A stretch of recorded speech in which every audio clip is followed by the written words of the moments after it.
Ahibbai at-talabah,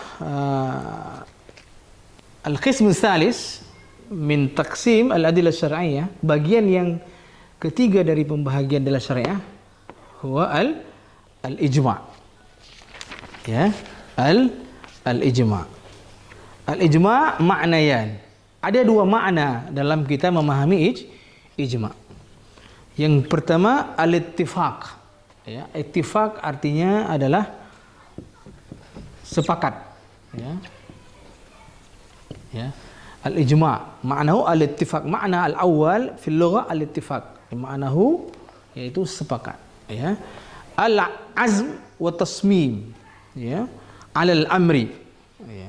Yang kedua artinya al-azm, azm artinya keinginan, ya, atas terhadap sesuatu perkara, ya.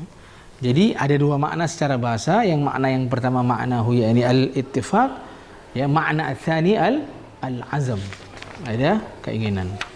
Wa amma al-ijma' fil istilah, adapun ijma' menurut istilah adalah ittifaqu jami'il mujtahidin min ummati Muhammadin sallallahu alaihi wasallam ba'da wafatihi fi asrin min al-usur ala hukmin syar'iyyin fi waqi'atin min al-waqa'i'.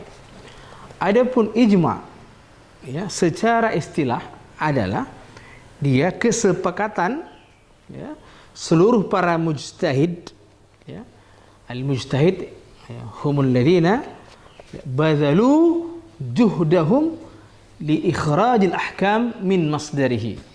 Ya, itu kita pahami bahwasannya mujtahid ini adalah orang yang berusaha bersungguh-sungguh untuk mengeluarkan hukum, ya, syara' dari asalnya dari Al-Qur'an dan Sunnah, ya. Ya, itu namanya mujtahid. Maka dikatakan di sini ittifaqu jami'ul mujtahidin min ummati Muhammad, dari umat Nabi Muhammad sallallahu alaihi wasallam ba'da wafatihi, setelah wafatnya. Jadi ijma' ini setelah wafatnya Rasul, keberlakuannya setelah wafatnya Rasul sallallahu alaihi wasallam, min asrin minal usur, dari zaman ke zaman, ya, terhadap hukum syariat, fi waq'atin minal waqa'i, dari kejadian yang ada. Maka ijma' ini keberlakuannya setelah Rasulullah sallallahu alaihi wasallam. Kemudian, ya, al-ijma', ya, dia bisa dibagi menjadi dua, ya, yang harus kita pahami. Ijma' itu ada ijma', mungkin kita sering mendengarnya, ya. Yang pertama itu adalah ijma' as-sarih, kemudian yang kedua adalah ijma' as-sukuti, ya, ijma' as-sarih, ya. Ma huwa al-ijma' as-sukuti, ya. Kalau kita lihat dari pengertiannya, as-sarih huwa al-ijma' alladhi hasala bi ibda'i kulli wahidin minal mujtahidin ra'yahu fil mas'alah sarahah bi fatwa au qada, ay anna kulla mujtahid yasdaru minhu qaulun aw fi'lun yu'abbiru sarahatan an ra'yihi wa huwa al-ijma' al-haqiqi fa hujjah syar'iyyah 'indal jumhur. Nah, ijma' syar'i itu adalah ijma' yang, ya, hasil daripada pendapat dari setiap, ya, mujtahid, ya, itu memberikan pendapatnya dalam suatu masalah, ya, secara terang-terangan, ya, bisaraha, bi fatwa, dengan menggunakan fatwa, ya, atau qadha, dengan keputusan, ya. Artinya setiap para mujtahid itu mempunyai dasar dalam perkataannya atau perbuatannya untuk mengeluarkan pendapatnya dalam suatu masalah, ya. Nah, jadi kalau kita lihat sekarang sangat sedikit sekali para mujtahid, ya, karena para mujtahid ini adalah benar-benar syaratnya, yang pertama dia harus memahami dan menghafal Quran, yang kedua dia harus, ya, memahami hadis, ya, dan menghafal hadis-hadis, ya. Kemudian yang ketiga dia harus memahami bahasa Arab beserta kaidahnya, nahwunya, sarafnya, balaghahnya. Kemudian dia juga harus, yaitu memahami, ya, ilmu-ilmu yang berkenaan dengan fiqh dan usul fiqh. Nah, ahibba ya talabah, kemudian ijma' sukuti, ya. Kalau ijma' sukuti itu adalah ayubdi'a ba'du mujtahid al-'asr ra'yahu sarahatan fil waqi'ah bi fatwa au qada wa iskut al-baqun an ibda'i ra'yihim fiha. Ya. Jadi kalau ijma' sukuti ini adalah ya, sebahagian para mujtahid pada zaman sekarang ya, pada zamannya itu memberikan pendapatnya terhadap suatu masalah dengan fatwa, memberikan fatwa ataupun pendapatnya. Kemudian yang lainnya itu hanya diam saja, tidak memberikan ya fatwanya. Ya. Nah, tetapi juga tidak menentangnya. Nah, misalnya ada suatu masalah ya, perkara dalam syariat misalnya tentang bayi tabung misalnya ya. Ada beberapa pendapat ulama ya, yang mengatakan bayi tabung itu misalnya ditinjau dari fikihnya ya, apakah dia boleh atau tidak. Ada sebagian pendapat mengatakan boleh, ya. Ada sebagian pendapat lagi kemudian ada yang pendapat lagi mengatakan tidak. Nah, maka yang diam-diam ini namanya adalah sukuti. Mereka tidak memberikan pendapatnya, ya, tapi sebahagian mereka memberikan pendapatnya. Ya, haibai al-talabah ya fi al-akhir ya min taqsim al-adillah asy-syar'iyyah ya al-qiyas. Ya, al-qiyas. Ya, ini dalil yang terakhir daripada dalil syariat kita. Ya, yang pertama Al-Qur'an, Sunnah, al-ijma', kemudian al-qiyas. Ya, mahul qiyas? Ya, al-qiyas fil lughah secara bahasa dia adalah at-taswiyah baina syai'aini. Itu menyamakan di antara dua perkara sesuatu. Ya, dua sesuatu. At-taswiyah baina taswiyaini. Ya, taswiyaini. Jadi menyamakan ya di antara dua sesuatu. Misalnya fulan yuqasu bi fulan. Seseorang dikiaskan, disamakan dengan yang lainnya. Itu namanya secara bahasa.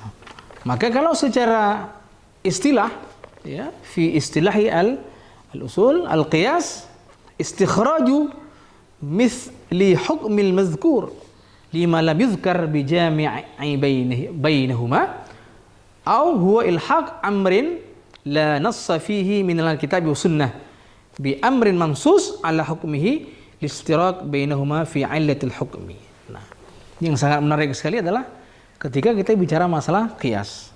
Karena menurut istilah qiyas itu adalah mengeluarkan hukum yang seperti hukum yang disebutkan ya di dalam ya sesuatu nas ya kalau kita Al-Qur'an dan sunnah ya kemudian diputuskan hukumnya melalui ailatul hukmi ya alasan kenapa dia disamakan. Contohnya seperti ayat Al-Qur'an ya yang Allah sebutkan ya ayyuhalladzina amanu innamal khamru wal maisiru wal ansabu wal azlamu rijsun min amalis syaitan fajtanibuhu la'allakum tuflihun.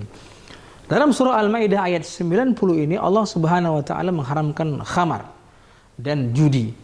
Ya. Ya. Kemudian yang mau kita kiaskan adalah al-ashis, yaitu misalnya kalau di wilayah kita sekarang itu mungkin ada ganja, ya al-ashis. Ya, di sini juga disebutkan demikian. Jadi bagaimana bisa kita menggunakan qiyas menjadi dalil dalam syariat walaupun martabahnya adalah martabah yang keempat ya kedudukan keempat Al-Qur'an, Sunnah dan Ijma'. Nah, kita lihat ya hukmul asli dari Al-Qur'an ya al-khamar haram min Al-Qur'an, hukmul asli huwal haram.